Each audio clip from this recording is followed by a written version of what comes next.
Chanukah one? Hanukkah, yeah. We're still in Hanukkah. Near the end, we're still there.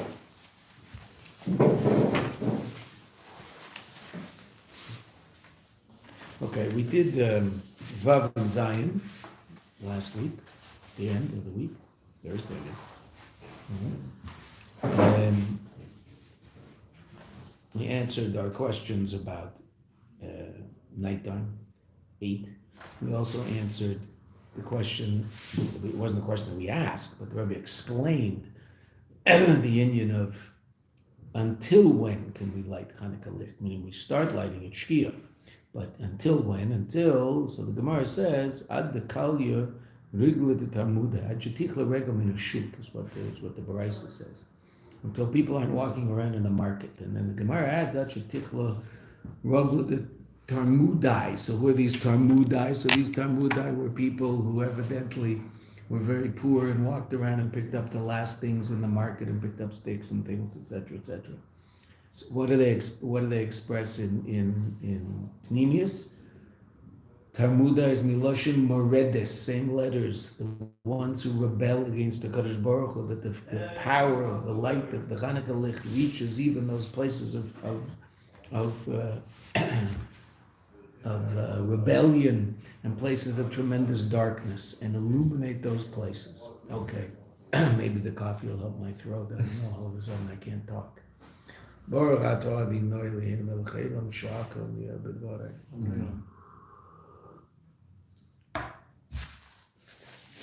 that's amazing. Look what happened. That's a little too much, huh? I'll try some tea and we'll get it in the middle. Okay, let's go.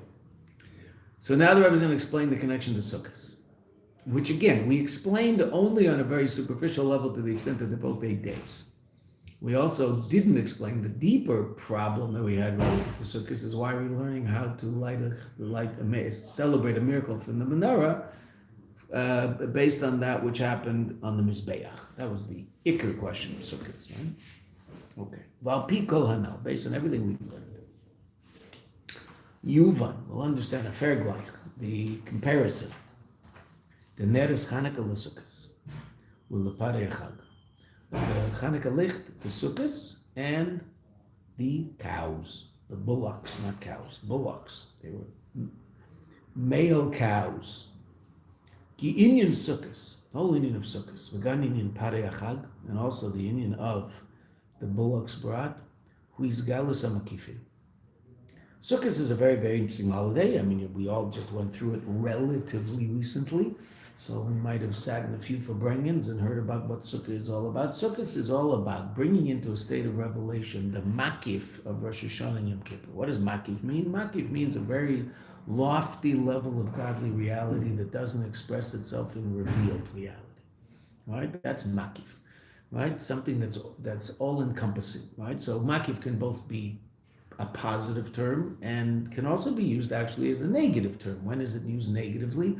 Intellectually. If someone says to you, you don't really understand it, it's all makif.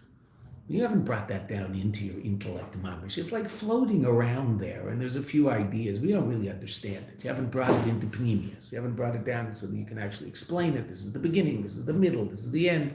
Then it's mamish b'pnimius. Makif, I sort of know there's something out there, but I don't know exactly what it is. So in that sense, makif is negative. I haven't brought something into pnimius. Makif is a very, very powerful level of godly reality, right? Or makif is a level of or that's too powerful to be clothed in kelim, too powerful to be clothed in those vessels that allow for godly light to express itself in finite reality. Infinite that's beyond finite, but can't be expressed in finite. Right? Yet, meaning it hasn't yet been expressed in finite. So it's in a state of makif. What's Rosh Hashanah and Yom Kippur? Rosh Hashanah and Yom Kippur are makif.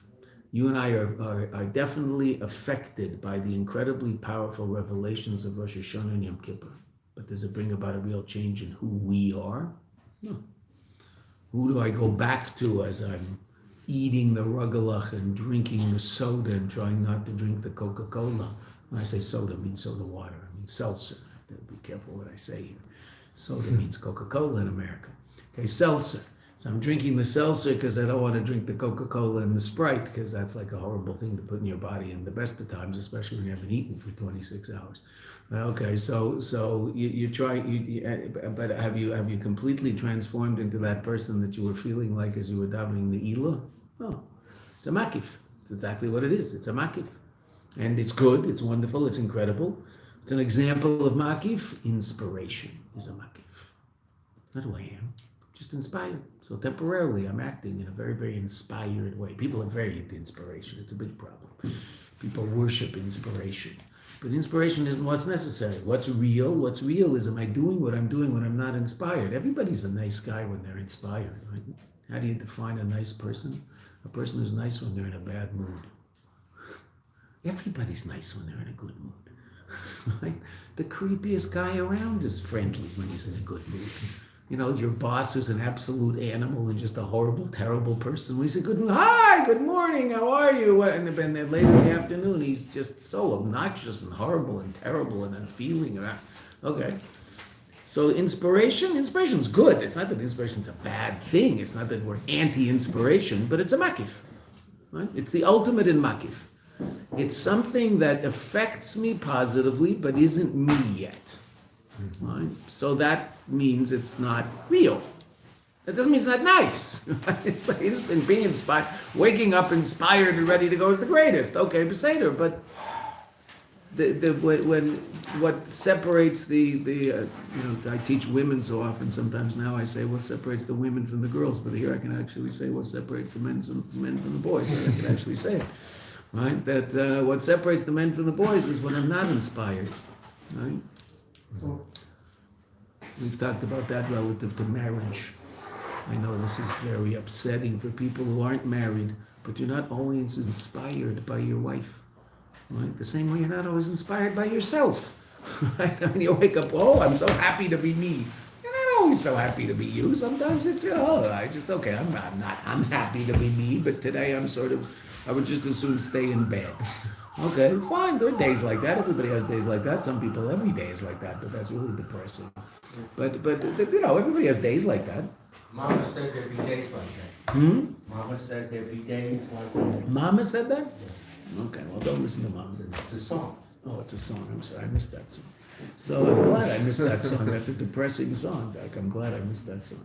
So there are days when we're not so inspired by different things going on, but that doesn't mean we don't do whatever it is that we have to do. What does that mean? That means I brought it down into pinimis. It's much more who I am. Right? You've had a terrible day at work, and work might be shlichus, work might be work might be whatever it is, right? Okay, you've had a terrible day. It was very, very difficult, either because you work for someone and they were giving you grief, or people work for you and they were giving you grief, or you were just, whatever you tried to do at work didn't work, and you just had a rough day, and you walk in your house. You have to walk in that house with the basic persona of someone who just had the best day ever and be a positive source of light and goodness in that house as you walk in. That's the last thing you feel like doing. You feel like walking in there, grumbling, grabbing some cold drink out of the fridge, sitting down on the couch and probably playing some stupid game on your phone because you feel so crummy. I just want to shut off the world right now. Right? I'll play solitaire, spider solitaire, I don't know, whatever. Right? What's the game? What's it called? Cribbage. My father used to father taught us how to play cribbage, and I'm in the bathroom. I play cribbage. It's a great game. I love it. Okay, so cribbage. You just want to sit down and play cribbage. Ugh, but you've got a wife and kids. No cribbage. Then it's penimius. Well, you're only nice when you walk home when you're inspired to be nice? Well, it's not going to work. That's not going to work. Right? She'll figure it out before they do. Right? Because she's an adult and they're kids. But she'll give it to you over the head if you like that. Rightfully so. Right? Okay. So what's Sukkot? Sukkot is bringing the makif of Rosh Hashanah Yom Kippur, the inspiration of Rosh Hashanah Yom Kippur into Pnimius. What do we do? That seems that's what schach is all about. Schach on one hand is a makif. A sukkah is a makif. right? It surrounds you. On the other hand, you sit in it. You bring it into a state of hit-yashvut, of settledness. That inspiration of Rosh Hashanah Kippur comes down into your everyday behavior. What do you spend your whole day doing? Sukkahs, mitzvahs, all day long. It's called Zman Simchaseinu. It should be called Zman Mitzvaseinu. Right? You're just busy doing mitzvahs all day long. You can't avoid it. Right? You go sit. You want to go eat breakfast. You're busy doing. You have to make a bracha for sitting where you're sitting when you're eating breakfast. Right? It's just mitzvahs everywhere. You go on the street. Okay, Beseda, you take your lulav and esrog, and wherever you go, people are going to take lulav and esrog. There's mitzvahs everywhere. Right? The Rebbe says that the person is even Makayim. He just explains it al pi pnimius. That we know that there's halachic differences between a person who has a house and doesn't have a house relative to certain things. So the Rebbe says, so what's a person's house on Sukkot? Is their sukkah, which means even when they're not in their house, they still have the halachic reality of someone who's shaykh to a sukkah. It's their sukkah. So Sukkot is a time when we're completely and totally connected to the Eibishter, but interesting enough, not through some sort of inspirational upliftedness through the holiness of the days. They're very holy days. But through the fact that we're doing mitzvahs all day long, we're just connected through our mitzvahs. And that's Sukkot. He is Galus HaMakifin, the revelation of the Makifin. Schach represents both something incredibly ethereal, the 100 kailas of the shofar. Right? Schach is Samach Chaf Chaf, which is 60 tekiyas, 20 truas, and 20 shvarim. 100 voices of the shofar. I mean, if you want to know what a shofar looks like in Gashmias, so that's what it looks like. The schach, the stuff on top of the sukkah. Right? It's also the physical representation of something else that was actually physical, but it was obviously very, very holy and physical, was the Ananer Kataris, the clouds that came from the incense offering on Yom Kippur. It's also schach. Right? So what is it? It's bringing into physicality something very spiritual. That's what Sukkot is all about. But Dugmas Sukkah, Kapshuta, Sukkah itself, Shema Kefes Allah Adam, it surrounds us, but you can see it. It's there, you're in it. And Sukkot is an eight-day holiday. But it's very interesting that the 8th day is different than the other 7 days, right? It's Shmini Atzeres. It's actually a Chag Bifnei Atzma Ad Kedei Kach that we say Shechianu on Shmini Atzeres, which we don't say the last day of Pesach because it's not a separate holiday. It's the last day of Pesach. Whereas the last day of Sukkot isn't the last day of Sukkot. Actually, it's really a separate holiday. But it's called Shmini, which means it is a continuation of Sukkot on a certain level because it's called the 8th day. Okay, so what's that about?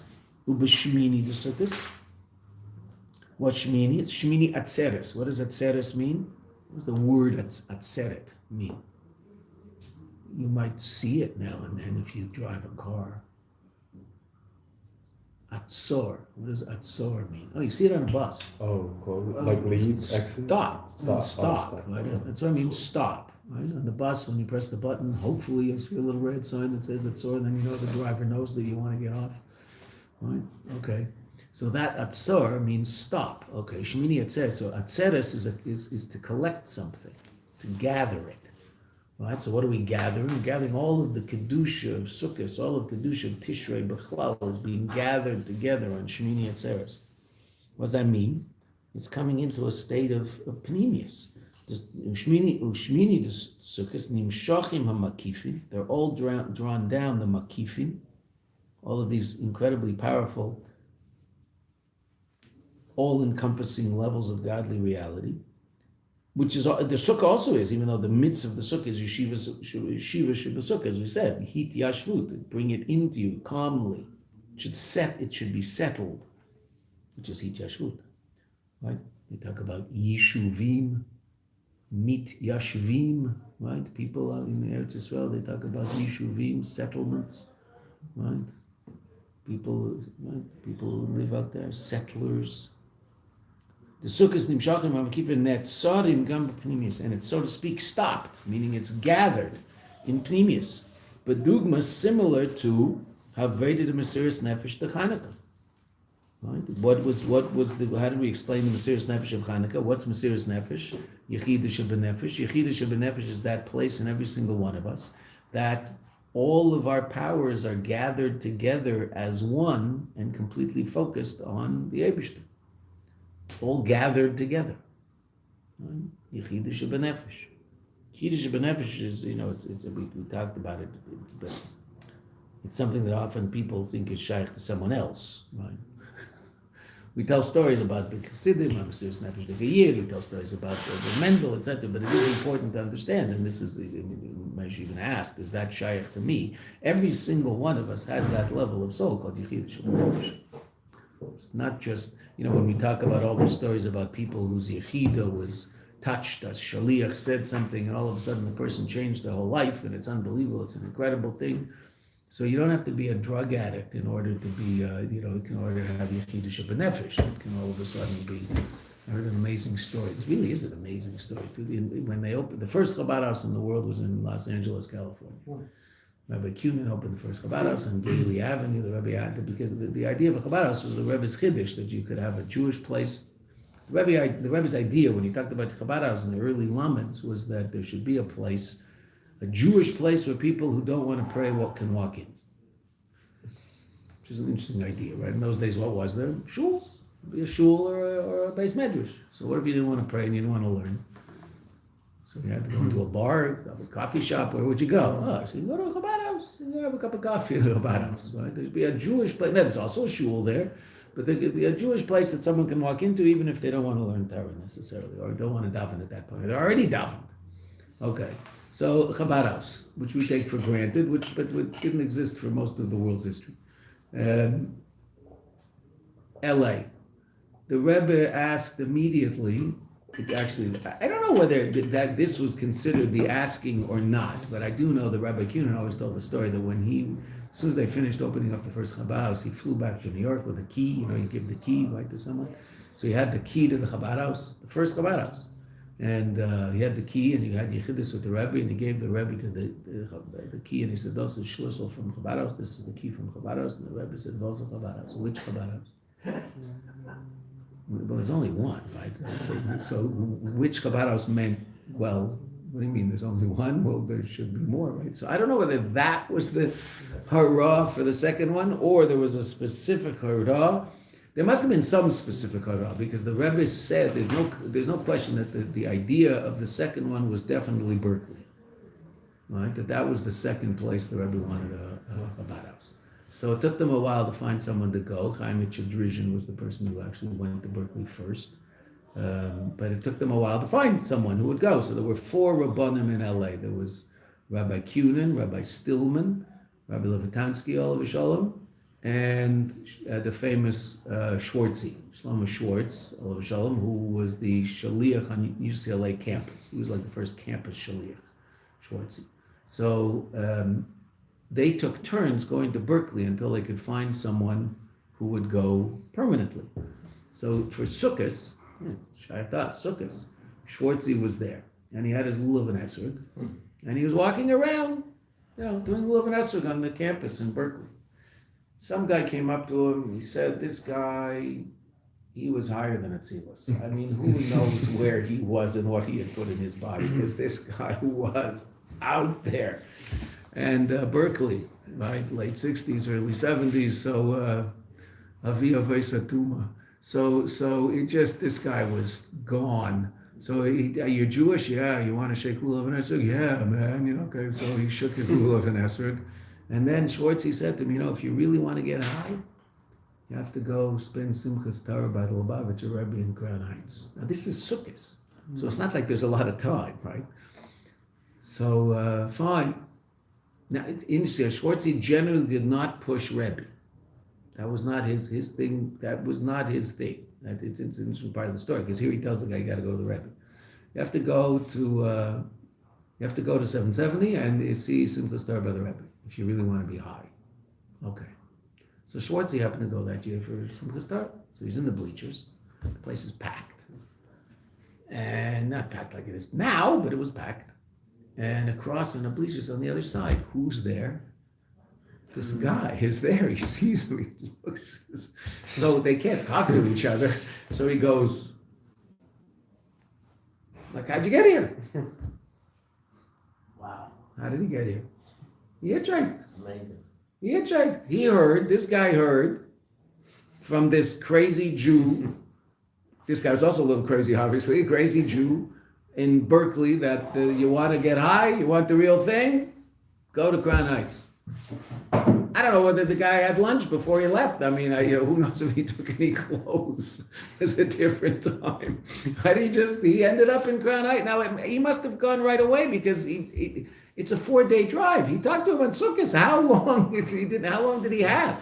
He had 4 or 5 days to get there. And it's a 4 or 5 day drive. Okay, so he got there. And he was there for Simchas Torah. He's still there. Never left. He's a grandfather. Right. Amazing. Went there for Simchas Torah. Stayed at the Yeshiva. Got married. Had kids. They had kids. I don't know his name. I don't know who it is. But I'm sure I might know his name if someone told me who it actually is. I heard the story. The name was not attached to it, probably because they were describing him so colorfully at the beginning of the story, right? So, but this guy has never left. I mean, I'm sure he's gone on holiday somewhere, but he's never left Crown Heights since, right? So that's Yechidah Shabbat, right? That's obviously this guy's Jewish soul was touched for some reason by shaking that lulav and esrog, and when he heard he could go see something that's very real, and he went, and obviously Simchas Torah touched a place in him that is very, very, and that was that. Okay, so we hear those stories, and that's a real story. It's not true. That's what it's really all about. Okay, but I also have that. Right? I don't have to be some completely spaced out hippie in Berkeley in 1971 to have a Yechidah Shabbat. Every Yid has a Yechidah Shabbat, which even means me. That's the hard part, right? I believe it about every other Jew. It's hard to believe it about myself, right? Because I know myself better than I know anybody else, and so I know what my Nefesh Bahamis is like better than anybody else knows my Nefesh Bahamis. Okay, say it, true. I have a Nefesh Bahamis. Everybody has Nefesh Bahamis. I also have a Nefesh Elokis. The question is, what are we going to focus on? What are we going to think about? Right? We can moan about our Nefesh Bahamis all day, or we can celebrate our Nefesh Elokis all day. The Rebbe is definitely a proponent of celebrating our Nefesh Elokis. Matter of fact, you'll find very little mention of the Nefesh Bahamis in the Rebbe's Torah. Almost never talks about Nefesh Bahamis. Other Rebbeim do, meaning in terms of how to deal with it. And the Rebbe's way of dealing with Nefesh Bahamis is live Nefesh Elokis. The Rebbe's got us so busy doing good things, we don't even have time for shtus. Right, between Mitzayim and Rambam and Chittis and there's so many things. And it's interesting, the Rebbe talks about how it's not that the Rebbe made it up, the Rebbe Shab talks about it in Samach Vav. It's very interesting. He actually talks about the most powerful way of dealing with the Nefesh Bahamis is just focusing on Nefesh Elokis and illuminating Nefesh Bahamis and Nefesh Elokis. Just think, focus on the fact that you have a godly soul, as opposed to moaning about our animal soul, which can be a very annoying neighbor sometimes, right? Not always the most fun person to live with. I never should buy myself. There's a big pain in the neck. Okay, so how do you deal with such a neighbor? Just overwhelm him. You just make parties all day long, and the guy just has no time to kvetch because he's so busy partying with you all day long. He doesn't have time to do anything else. Oh, I just wanted to talk to you about the sewage. Here, have another drink. Okay, he's happy. So just give the Nefesh Bahamis another mitzvah, and he'll be happy. What does he want?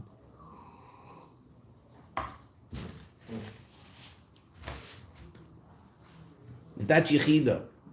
Yechidah is the 8th level, right? The level beyond the natural level, which we've talked about, right? So just like Shmini Atzeres is when all of the Kedusha comes into a state of oneness, it's all gathered together and expressed. And it's interesting how many karbonos on Shmini Atzeres? 7. No, that's Sukkot. Shmini Atzeres? 1. 13, 12, 11, 10, and then on Shmini Atzeres 1, because it's all one. Right? The Eibishter is a beautiful, beautiful medrash. The Eibishter says, after everybody's been there all week long, the Eibishter says the king says to his daughters, will you stay with me for one more day? They're on their way home, the king. The king's daughters have been with the king for a celebration, and they're on their way home. And the king asks his daughters, will you stay with me for one more day? That's Shmini Atzeres. Just the Yidden and the Eibishter. There's only one korban. B'dugmas avedet esmeris nefesh l'chana sheperes kanal v'choideres, it penetrates b'kol keiches nefesh into all of the powers of the soul. Last line, v'zeu masher shneim, and that's why both of them. We've said this before, but now we understand why. Sheshneim sukkos v'chanukah shmeina yomim. That level beyond the mispar shmeina hu aleph and zayin, which is very interesting. So that's clearly sukkos. Now, the Rebbe's not going to focus too much on Chanukah, but that's also what we saw regarding Chanukah, right? The Chanukah is also Aleph and Zayin. How did we see that relative to Chanukah? Well, candles? Yeah, that what? 8 to 1 or 1 to 8. Okay, there's 1 day to 1 to 8 to 1. That's true. But what was our problem when we discussed the fact that it's an 8-day holiday? The one day that the candlelight was supposed to last, and then the 7 days of mitzvahs. Yefeh. Okay, so relative to that, meaning how long should the Yom Tov be? 7 days. 7 days, right? It really should be 7 days. And there were all of those explanations as to why there's an 8th. The Rambam, what was the Rambam's explanation? Was because You're fair, good job. You wrote it down. You don't have to remember anything if you write things down. That's the way to remember things. the Rambam said they won the war. Won the war, okay? The Rambam said the war, right? The Meiri, what did the Meiri say? Meiri said the oil was found in the first place. Right, the finding of the Pach was the extra day, right? The extra miracle. What did the Ritva say? That 1/8 of the oil was used each day. So Beautiful. the miracle is that 1/8 lasts the whole See, day. see how smart Nayach is? Look at that. Right? When you write things down, you're smart because you remember them. Because you don't have to remember them. You look them up, and after you look them up a few times, then you taka remember them, right? But if you hear them once, there's no way. I mean, only excruciatingly brilliant people remember everything they ever heard. There are people like that. They're extremely annoying, but there are people like that. Right? Most of us are not like that. How do we remember things? Write it down. Right? How does Rabbi Vichner know all those stories? Rabbi Vichner knows a lot of stories, right? Okay, how does he know all those stories? Every time he hears a story, he writes it down. Yep. So do I. I don't know as many stories as him because I'm not as I forgot more. He forgets less than I do. That's for sure. Right? But also, write down every story. Used to be in a piece of paper, and then I had that whole pages and pages and pages. I once sat down at a computer and wrote them all out in pages and pages and stuff. Right? And now they're on the phone. I'm going to get the phone. I'm just going to go for the phone. Right? So write it. You hear a story, write it down. And then, so then what? Then you go, what was that story? Oh, yeah, just look it up. Oh, yeah, that's an amazing story. Right? You hear a good idea, write it down. You learn something, write it down. What did the Frierdiker Rebbe say the Rebbe Shab told him? No, kanei l'cha chaver. Kanei l'cha chaver is a statement in Chazal that says you should acquire for yourself a friend. Right? Okay, but what's a kaneh? Kaneh is also It's a reed. quill. It's a reed, which is the quill that they would write with. Kaneh, the quill, the pen, l'cha chaver is a friend. Your pen is a friend. Frierdiker Rebbe wrote down everything he heard from his father. Everything. Wrote it all down. Right? He wrote unbelievable amounts of stuff. He wrote letters. He wrote books. He wrote down things. He just wrote them all down.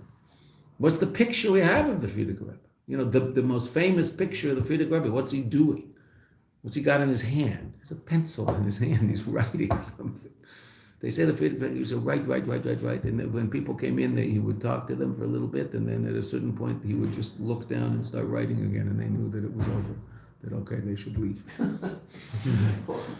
It's just to write things. Baruch Hashem, because we have a lot of stuff that he wrote. Letters to his daughters that are amazing. Little books about Chassidim. Right? Wrote in a Tamim. They published a magazine about Chassidish Inyanim. The Frierdiker Rebbe used to write in there. And there's 2 English books that you must get if you want to understand what Chassidim are all about. One's called Branches of the Chassidic Menorah. It's a 2-volume set. The other's called Memoirs or something? the Lubavitcher's Memoirs is also unbelievable. That's also the Frierdiker Rebbe. You're right. We can add that to the list too. The Lubavitcher Rebbe's Memoirs. It's in English. I remember I went to visit a big Rav once in Kfar Chabad, and I had just gone. I was a young pup. And I had just gone to the bookstore, And I had a bag. It was clear there's a book in the bag. So he asked me, what's the book in the bag? So I showed him. It's 2 volumes of Lubavitcher Rabbi's memoirs. Now, this was a long time, 40 years ago before everything was translated, but still. So he said, more than 40. So he said, oh, that's the single most important English book there is. Oh. Lubavitcher Rabbi's memoirs. Friedrich Rebbe wrote about the generations before the Baal Shem Tov.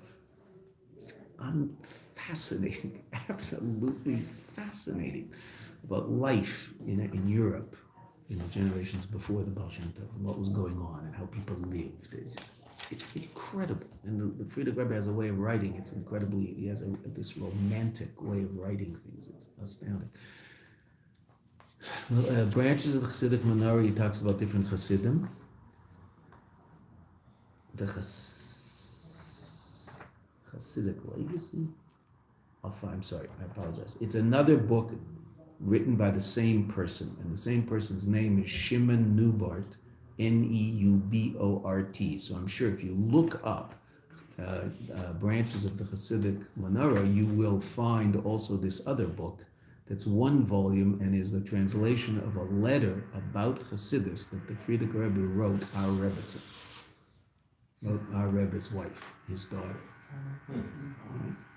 A letter he wrote his daughter about Chassidus. It's a book. It's unbelievable. And it's translated. And it's translated very, very, very well. It's so readable. It's so nice. It really translates very well. The Hasidic legacy, it might be called, something like that.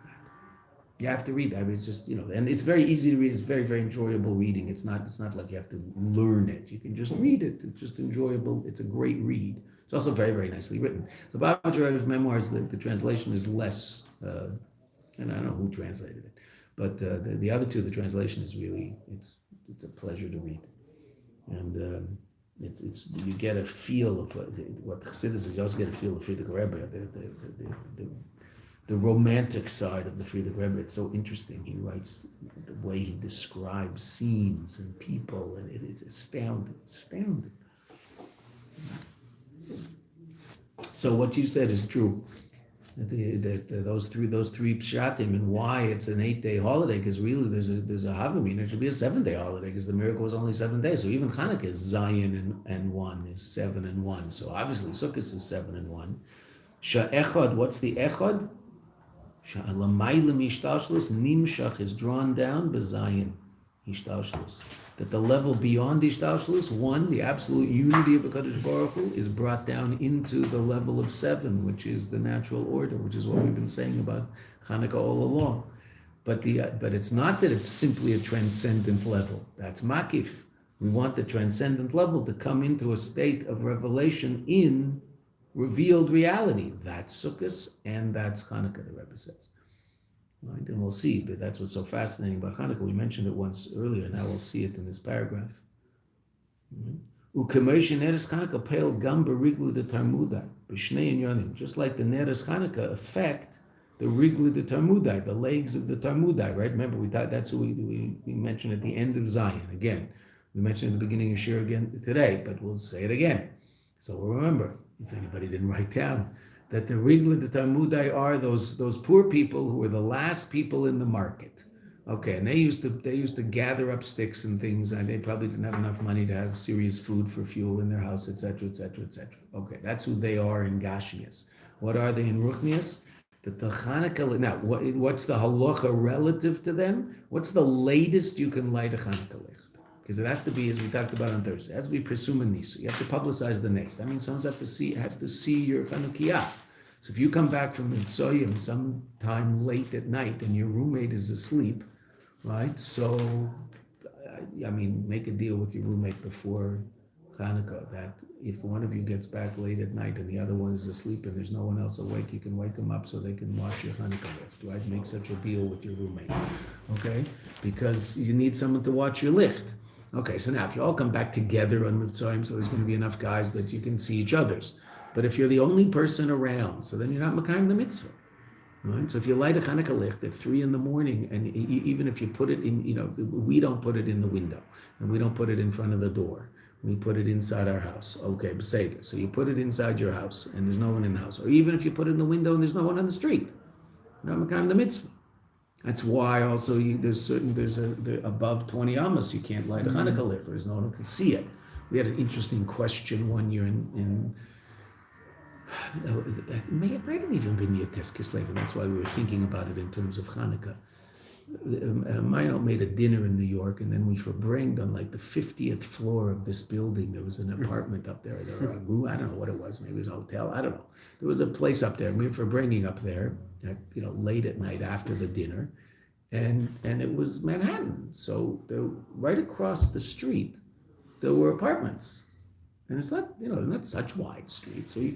So we were wondering, Mistama, you could light a menorah in your window on that floor, even though you're 20 almost above Rishus Harabim, because there's people right across who can see it clearly as it can be. I don't know what the psak halacha is. La halacha, you're not allowed to light more than 20 almost above the ground. But on the other hand, well, this is the ground, because there's all those people over there. They're also living 50 stories above the ground. That's just where people live.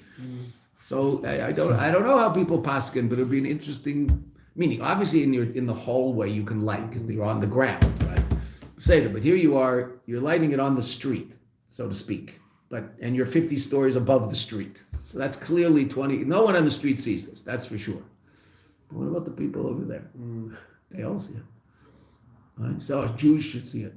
What's the Havamina? Half of them are Jews. This is Manhattan. Right? Who's living there? I don't know what the psak is, but that's what we were discussing, whether or not you could light it up there, because there's taka persuma nisa. Okay, but it has to be publicized. So there's a time that you're not allowed to light it later than, right? Because you can't be makayim the mitzvah then. When? No one's in the market. No one's going to see your licht. What's that in Pneumius? As we said, that the light reaches even the lowest place, even these people who are Tarmudai, which is Lashon Moredis, same letters, the ones who rebel against the Eibishter, the Hanukkah licht reaches them because it's so powerful. It affects Gamba Rigla de Tarmudai B'shnei Inyanim in two ways. At first it nullifies them. But there's something much greater than that. Ultimately, it affects them, so they will also be transformed into a state of kedusha. What's this similar to? Al derech zeh. Now, that's obviously relevant to the two levels of avodah that we've discussed: iskafia, subduing the Yetzer Hara, and Hafcha, transforming the Yetzer Hara. The first level is Iskafia, to be mevatel it. Don't let it get what it wants. Ultimately, it will be transformed so that it wants Kedusha. Right? If I don't write, the cigarette smoker. Right? So the cigarette smoker, the first avodah he has to do is Iskafia. Don't smoke. At a certain point, what? He won't want cigarettes. He'll have changed his desire. Right? Starts with these kafir. First, have to be mevatel the desire, and then ultimately it can be transformed into something positive. Right? Most of the people who work with drug addicts are former drug addicts. Most, not all. Most. Why? Well, obviously they understand the whole problem, but there are also people who are very, very passionately involved in anti-drug, having gone through it themselves. Hafcha. Right? Here they're encountering the whole thing, but they're not affected by it negatively. They're able to help other people get out of it. It's amazing. It's like campus shluchim that used to go to college campus. There's a few of those around. Yeah. 100%. Right. Zev Johnson, University of Texas, got from in the Chabad house in the University of Texas. Just amazing. Now he's the shaliach in the University of Texas. He's the only one who I know like that he's mamish at the same campus. It's amazing. There might be others. I'm just the only one that comes to my mind. I've been to his campus. Amazing, unbelievable. He's in the Chabad house that the predecessor built. Mm-hmm. I don't know. I mean, it was fixed up a lot since I think he ended up fixing it up, but it's the same place. Right. It's one of the advantages for anybody going on campus is there's actually a mikveh right there. One of the problems of going to do Shabbos on campus is finding a mikveh, right? Because they just don't. So either you're in a warm weather place and you go hunting for a pool, right? So that's usually doable. Or the places, in Orlando, he just built a beautiful place, and Baruch Hashem, he built a mikveh in the place. In Miami, so there's a pool in the backyard of the Chabad house just because it's Miami. But in most places, in Wisconsin, that's not the way it works, right? And if you're there most of the time of the year when the school's in, there's going to a mikveh is not, an outdoor pool is not going to be a good idea, right? Unless you're of mental jumping off boats. Right? Okay.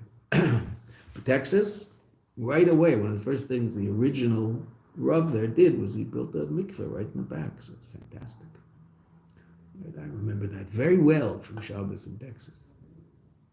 Even had a mikveh before the 6 a.m. flight out of Austin to wherever. So just mikveh was right there at 4 in the morning in the mikveh and off to the airport. It was the greatest. Hope to get there this spring. We sent 5 guys last summer from University of Texas. He's terrific. He learned here. After he got married, he sat here. He was in Morristown for quite a while, and he got married. And he sat here for a year and learned, and then went on shluchas. Great guy, really special guy. So first being mevatalit, and then ultimately transforming. Al derech zeu gam ba'akrovas ayin parei echad shekeneged shivi umris ha'olam. Oh, also, what's sukkahs? On one hand, what's sukkahs? The non-Jewish world is there and bringing their parim, right? They're there. Right? Baruch Hashem. I mean, we're elevating all of reality. The whole world is connected to the Eibishter through the beis of Mikdash and Sukkot. Right? And also, not only are they there in terms of the 70 nations of the world being represented by the Parim, but it also happened to be the time, more than any other time, where the nations of the world could come and bring their own sacrifices also. Right? They'd come and give a sheep to a kohen and ask him to please sacrifice this sheep for them. Right? And he would. Right? But what's the pshat in the ayin parish? B'tchilo, first, what do? Well, you burn it up. You mevatel it. But ultimately, what does that bring about? The elevation of it. That's what's happening to the parei echad. B'tchilo pe'elos akrova. Right? On the first level, you bring about the sacrifice of it. She'umes yu that the nation should be diminishing continually, right? Because we do 13, 12, 11, 10, 9, 8, 7. That's 70, right? So we're diminishing the koyach of the Immerse. But what? What does that ultimately bring about? An elevation of the Immerse. It brings about in them that they ultimately support and help the Jewish people. As Chazal say, if the nations of the world were to know how good the mikdash is for them, how ultimately the beis of mikdash is good for the whole world, not just for the Jews, but for everybody. Kesatrias, brigades, a brigade, an army brigade. Say they would set up brigades and surround it, in order to guard the beis of mikdash. Not that they wouldn't go destroy it; they would protect it. Right? Okay, and every now and then we see the noise generally is made by people who are still living in the darkness, but there's actually a tremendous amount of people in the world who Taka would set up brigades to protect Jewish reality as opposed to destroying Jewish reality. And it also happens to be interesting that in most countries, unfortunately, it's because of the people who still live, who crawl out from under their rocks and every now and then make noise against Jewish people. But interestingly enough, almost every government in the world, what do they put in front? The government, what do they put in front of all Jewish places of worship? Guards. We see it in our days. the Italian government sends people to stand in front of every Chabad house in Italy. The Indian government sends people to stand in front of every... Wow. What's this? It's Medrash Chazal. That's true. I mean, even here it says they put up sentries around it. Why? In other words, there might still be some people who want to destroy the Beis Hamikdash, but the Goyim themselves are setting up armies to protect the Yidden. In Australia, unfortunately, the one shul that wasn't protected because there was some reason they said, no, I don't remember what it was, the shul that was burnt down in Melbourne. The other shuls have protection. Right? After 9/11, so obviously airline travel in the whole world stopped. 9/11 was relatively close to Rosh Hashanah, so it was a double disaster for Lubavitcher Bochum here in Erzsruhe because they couldn't get to the Rebbe for Tishri. Right, that's what they cared about. Right, so finally, slowly but surely, airline travel came back, but all of them had lost their tickets because their tickets were for those days when there was no airline travel in the world. It just shut down for about 3-4 days. It was quite heavy. So they were all they all had tickets, but they had to find other airlines that would fly them with those tickets. So. The word got Motzei Shabbos. It was Motzei Shabbos Slichas, I think. It was right before Rosh Hashanah. It was a couple of days before Rosh Hashanah. It might be that Slichas started before. So it was a few days. I think Rosh Hashanah was probably Monday or Tuesday. So Motzei Shabbos, I went to the airport with 2 or 3 of my sons who had tickets, and there were probably, there were hundreds of Lubavitcher Bochum there trying to get on flights to get to the Rebbe. And it was really interesting how it was working. It was so beautiful watching them. I mean, God bless them. So in those days, I think it was the old airport. I don't even think Terminal 3 was open. And there was a small little room, smaller than this. And on each side were airlines. Right, with little, they each had their own little window, the airlines, and maybe 2 people could stand in between that window and this one. It was more narrow than this room, maybe as long, and there were 6, 7, 8 airlines down there, 6, 7, 8 airlines down that side, and the Bochum were all in there trying to get places on planes. So one guy gets to the front, and I don't remember what airline it was. My kids got on LOT. That's the story I'm going to tell you. My kids got on LOT Airlines, Polish Airlines. But there was one kid, I was watching this. My kids were already on and they were busy. Said there was a kid there who had given up his ticket, so he couldn't go, but he came to the airport anyway, and he had about a lamashka, and everybody got a ticket. He'd give them a little l'chaim and say l'chaim with them. He was just there just because he wanted to celebrate with everybody. He said, I made a big mistake. I gave up my ticket. And then now I'm lost. But at least I should celebrate with everybody else. So he was there. And so my kids were sitting saying l'chaim with him before they went to the gate, and I was still waiting, saying goodbye to my kids. And there's one kid who's up there. He gets to the front. Now, getting to the front was a major event. You can imagine what it was like getting finally to the window. So I don't know what was going on. You could tell what was going on based on his. The person at the window said, "Okay, there's room on the flight. How many are you?" So he said, "Well, how much room is there?" She said, 15 seats. He said, I'm 15. And he put his hand back like this and said, Chevra, 15 tickets, fast. He got everybody else in also. He didn't just take care of himself. He put his hand in, people started putting tickets into his hand. He said, here, this is us. He didn't know these guys. He knew some of them. I assume the guy behind him was his friend, but he didn't know who they were. 15 tickets, and those guys went however they went. So my kids went there to Poland. Now this is right after 9/11. So the airports are full of army, not police. There's army in every airport. So there they are in the Polish airport in Warsaw, Jews, in a Polish airport with the Polish army. And what the Polish army doing? Surrounding the Jews so they could daven Shachris in peace. So these 15 Bochum moved. It wasn't the same 15. There was about 15 of them who got on the plane to Lot. They had a minyan. So they daven Shacharis in Warsaw, in the airport, guarded by the Polish army, which is rather ironic. The Jews should be davening guarded by Poles. And they happen to be in a yeshiva that tends to sing a song and dance after davening, so they sang that song and danced in the Polish airport, surrounded by the Polish army, singing a song about the imminent coming of Mashiach. That was their experience in Warsaw. That wouldn't happen 100 years ago. That wouldn't happen 80 years ago. It happens now all over the world, right? Meaning there's another side to the whole picture, right? There's the people who make a lot of noise, right? They're still around, but they're the minority. The majority of people actually support the government putting army in front of the Chabad house in Milan.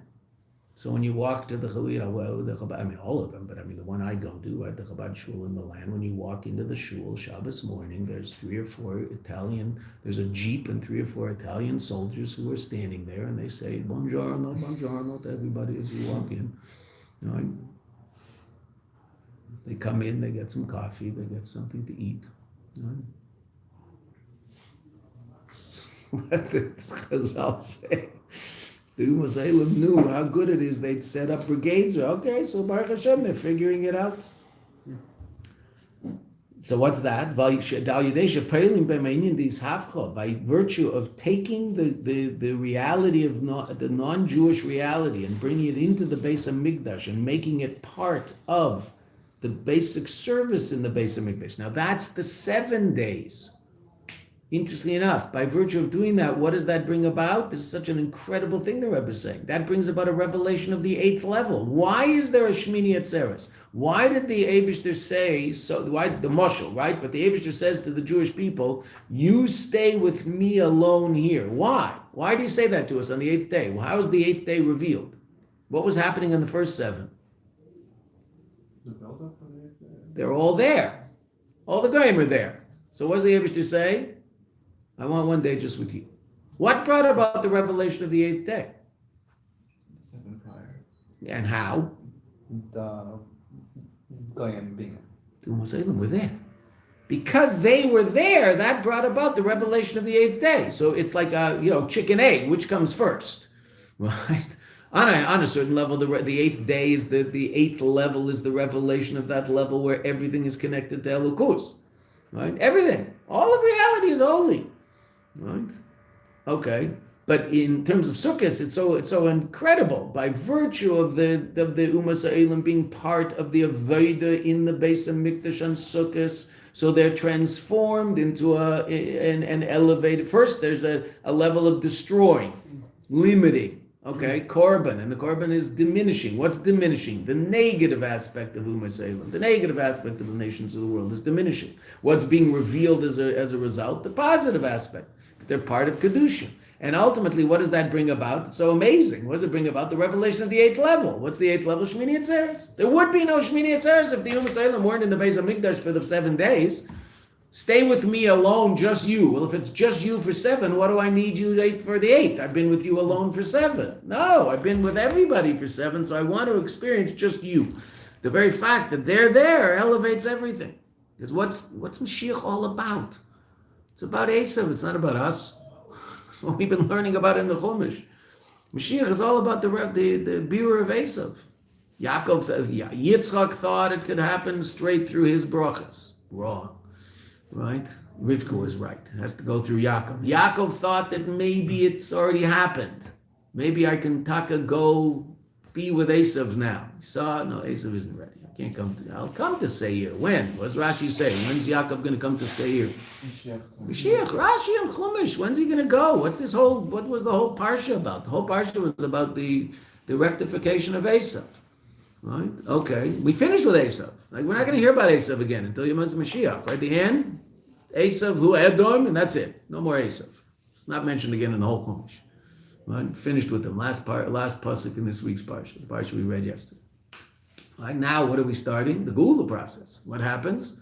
We're going into Egypt right now. That's what happens right now, right? Yaakov is sitting calmly, thinking, okay, Maybe I'm done with everything. I took care of Lavan, I took care of Esav. And what does it say? What's the first Rashi on this week's Parsha? You might not have seen it yet, right? First, Vayeshev Yaakov be'eres megurei avi bikesh leishev b'shalvi. He wanted to sit calmly, meaning the Mashiach to come. It's over. It's finished. I finished with Lavan. I finished with Esav, and everything's good. What happened? Kafatz elav rugza shel Yosef. The whole story of Yosef jumped on him, so to speak. Meaning what? It's not over. It's only just started. And guess what has to happen? You have to go into Mitzrayim. Yosef goes into Mitzrayim, we follow, and the whole story starts unfolding. It all begins in this week's Parsha. Once we're finished with Lavan, finished with Esav, okay, Yaakov finished with them thinking that he's basically brought Mashiach, that it's over. He says, no, it's not over. It's not over at all. Right? We're going to get a Torah, and we're going to do it through Torah. And ultimately, what's the Torah going to do? It's going to bring about the Bira of Esav. Who's Esav? Europe. Source of pretty serious evil for about 1,000 years, right? Basically raped, pillaged, and plundered the whole rest of the world at their whim for, all this stuff against white guys, like they hate. It's not that the white guy was so good. The white guy did a lot of stuff that's really not so good, but I don't know whether the guy living in Alabama now has to pay for what happened 300 years ago. I think that's a little ridiculous. Right? He's also not even paying the people it happened to. I get that. Whoa! Don't go too far. I want a kiss. But the whole. Hi, Rabbi. Yeah, we're looking for 2 volunteers. Mayanot wants to, as a gesture, Rabbi Meshizov is. To send some people. To send some people. We're going to send a cab every day. The 9 brothers, so they need 90 people. What a bracha, my goodness gracious. 9 minyanim, So 3 times a day. I already have 2 guys for today, a cab back and forth, and this you're back before breakfast. Who wants to go today? Only if you're interested, no problem. What? To make a minion. You wanna go? Yeah. Okay, so these two will go. You two go right now, yeah? You should go right now? Yeah. I'll order a cab, it takes 2 minutes. Okay, so wait 1 second, where were we? Esav, it's all about the beer of Esav, that's Hanukkah, right? Hanukkah is also, what's Hanukkah? We'll see it we'll finish the Maimon Beis Hashem tomorrow. But what's Hanukkah? Hanukkah is that level of light that's so powerful that it goes to the darkest place and illuminates it. What did we say at the very, very beginning when we started learning about Hanukkah? How interesting it is that Hanukkah is the mitzvah that penetrates basically into the darkest Jewish homes all over the world. Right? All those Jewish homes where there's very little mitzvahs, very few mitzvahs going on, certainly very little, at least consciously. What's happening in those houses every year Hanukkah time? They light a Hanukkah licht. Right? Why? Because it's that place in the Yid that can't be separated. So even the Jew whose life is not really very... And we talked about earlier, what's on the table when they're lighting the Hanukkah licht? Treif food. There's a treif dinner on the table. There's Wonder Bread sitting on the table, right? It's like unbelievable. Right next to the Chanukiah. And they might even end up eating, they'll have some, they heard you eat donuts. In America it's latkes, right? So the latkes they make, you can't eat those latkes. They're treif. They're glak treif, those latkes they just made in their frying pan, right? You can't eat them. They're mamish treif. They're not, it's not bacon, right? But the pan is treif and the oil is treif. And the knife they cut the potatoes up is treif, and the knife they cut the onions up was treif, which is really a problem because the knife is with onions is a big issue, right? Okay, to say there, you can't eat those latkes. There's a Chanukiah right there, because the light of Hanukkah penetrates into that house. Because that Yid is as frum, as Jewish as any other Yid in the world. And Hanukkah is the place where somehow that little Yiddishkeit is kindled. It's amazing. That's what the Rebbe is telling us. That's what Hanukkah is. It's that level. And it gets into that house. Rigla de Talmudai. These people, they're not bad people. Their Judaism is stolen from them. It's not like they made a conscious decision not to be connected to Yiddishkeit. Someone stole their Yiddishkeit from them. Some generation decided to not tell their children. Okay, Beseder. Those people, they're rebellious. They're pushing rebellious against the Eibishter. And if they might even ridicule what you do and say you're old-fashioned and bottom line, they have a Chanukah out there. Especially the people who ridicule you, because they care about it. The people who don't ridicule don't care. So they're not from whatever. They have nothing. They have no Jewish connection whatsoever. They're so far gone. They might not even light a Chanukah. I mean, there are a few people like that. Right? But the people who care about it, it's old-fashioned. They have their Chanukah out there with their little colored candles. That's Hanukkah. Electric bulbs, hopefully not. You can be here and stuff with electric bulbs.